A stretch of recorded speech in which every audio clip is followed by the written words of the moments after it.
بحیثیت امت ہم کیوں کمزور ہو گئے؟ ایوبی رحمۃ اللہ علیہ کہتے تھے کہ مسلمان کی تلوار پہ جب عورت اور شراب آ جائے تو وہ بزدل اور بغیرت ہو جاتا ہے۔ آج ہمارے سارے سعودی حکمرانوں کی تلواروں پہ عورت اور شراب آ چکے ہیں۔ اسلامک ملٹری الائنس بنا تھا، کیوں بنا تھا؟ ہم لوگ خوش تھے نا کہ یار مسلمان فوجوں کا ایک ایسا الائنس بنا ہے، امریکہ کا بیڑا غرق کر کے رکھ دیں گے تو یہ ہو جائے گا تو وہ ہو جائے گا۔ میں نے جب دیکھا اس کی پہلی افتتاحی تقریب تھی، Donald Trump was invited as a chief guest. کبھی ایسا ہوا ہے کہ عمران خان نے جلسہ کیا اور میاں نواز شریف صاحب کو چیف گیسٹ بلایا ہو؟ تو یار مسلمانوں کی فوج ہے، مہمان خصوصی امریکہ کا صدر کیوں آ رہا ہے اور کیسے آ رہا ہے؟ سوال پیدا ہوتا ہے نا، تو یہ سوال کرو۔ ہم کرنے والے نہیں ہیں سوال، سچ پوچھو بولے بھائی جان ہمارے ٹیکسوں پہ کدھر؟ یہ اتنے عیاشیوں کے لیے ہم نے ٹیکس دیتے ہیں ہم لوگ؟ نہیں، ہم لوگ ہر دوسرے دن میرا جوان بیچارہ ایل او سی پہ شہید ہو رہا ہوتا ہے، ہر دوسرے دن میرا بیچارہ اس طرف بھی میرا بندہ شہید ہوتا ہے۔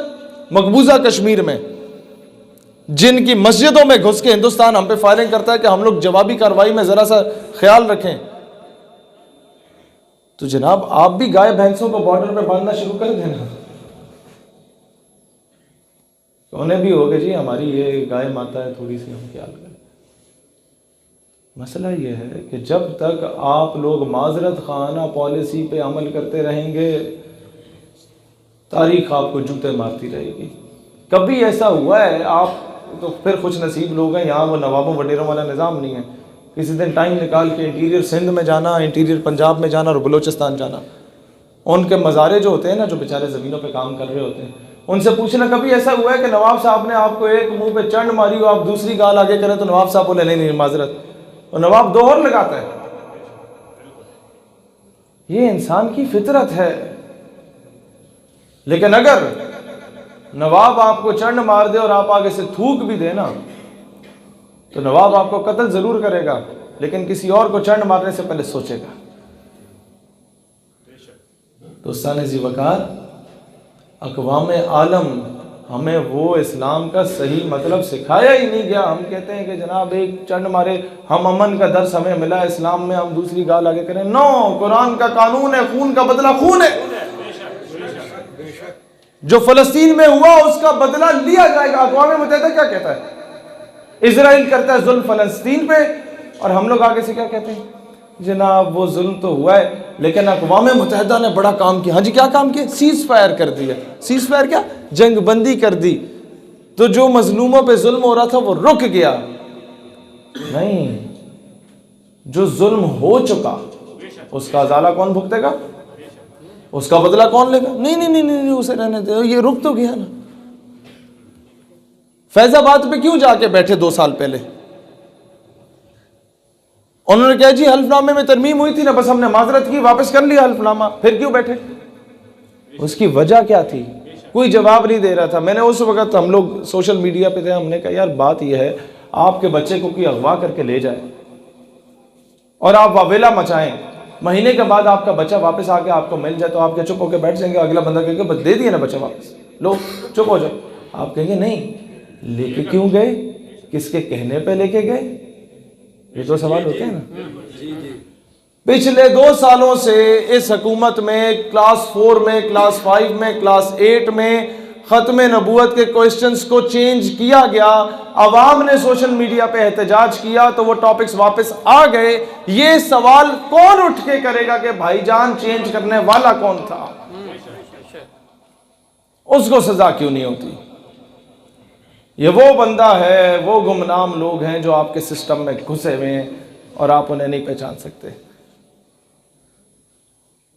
اس کے لیے کیا ضروری ہے کہ آپ کو سسٹم میں گھسنا پڑے گا۔ جب تک آپ سسٹم میں نہیں جائیں گے یوں دھکے کھاتے رہیں گے۔ یہی ہوگا، میں ادھر آ کے تقریر کروں گا، نعرے لگیں گے بلے بلے واہ واہ، میں گئے نہیں جی، 4 تصویریں بن جائیں گی، ادھر سیلفیاں ہو جائیں گی، بات ختم۔ نہیں، یہ میں فراڈ کروں گا آپ کے ساتھ اگر میں یہ کر رہا ہوں تو۔ یہ درد دل کو سمجھو۔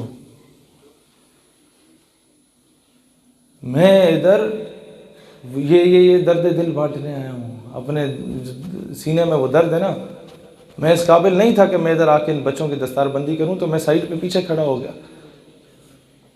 میری اوقات یا حیثیت نہیں تھی. علماء کا کام ہے وہ انہوں نے کیا. اسی طریقے سے حاکم وقت کو بھی چاہیے کہ آپ اچھے کرکٹر ہیں تو کرکٹ کھیلیں بھائی جان. آپ سمجھ رہے ہیں اس چیز کو؟ آپ سمجھ رہے ہیں؟ ایک قرارداد پیش ہو جائے کہ قادیانیوں پہ پابندی لگائی جائے ٹیچنگ فیکلٹی میں، آرمڈ فورسز میں اور بیوروکریسی میں. دوسری قرارداد وہ شراب نوشی اور یہ زنا وغیرہ کی پیش ہو جائے کہ کوئی بھی افسر اس میں ملوث پایا گیا یا سیاستدان پایا گیا تو اسے بے شک آپ سنسار کرو نہ کرو، اسے اس کے عہدے سے برطرف کر دو. وہ عہدے سے برطرف کرنا ہی اس کی موت ہے جب میڈیا پہ بریکنگ نیوز چلے گی. دوستان ذی وقار، آپ یقین کریں آپ کے ملک سے غداریاں ختم ہو جائیں گی. آپ کے ملک کا نظریہ بیچنے والے لوگ ختم ہو جائیں گے. ہم کیوں بزدل اور بغیرت ہیں؟ میں اس لیے آ کے یہاں پر مذہب کو چھیڑتا ہی نہیں ہوں کہ مجھے جس چیز کا پتہ ہے میں نے وہ آ کے آپ کو بتانا ہے. اب لوگ کہیں کہ مسجد میں آ کے سیاست شروع کر دی ہے، تو بھائی جان نہیں، مسجد نبوی میں ریاست کے فیصلے ہوا کرتے تھے. صرف ایک بات کہنا چاہتا ہوں کہ آج کے بعد جو مطالبہ نہ کریں ان سے، یہ آپ کے نوکر ہیں. میں 2 مہینے پہلے لاہور گیا، خلیل الرحمان قمر سے ملاقات ہوئی. میں نے کہا جی ہم جلسے میں مطالبہ رکھیں گے، تو اس نے کہا بس کر جاؤ، تم بھی مطالبے کرنے لگ گئے ہو. میں نے کہا کیا مطلب؟ کہتے بزدل لوگ مطالبہ کرتے ہیں، یہ تمہارے ٹیکس پہ پل رہے ہیں، یہ تمہارے خادم ہیں، یہ تمہارے نوکر ہیں. آرڈر دیم، حکم کرو انہیں کہ قوم کی بیٹی کو واپس لاؤ. حکم کرو انہیں کہ فرانسیسی سفیر کو ملک سے باہر بھیجو.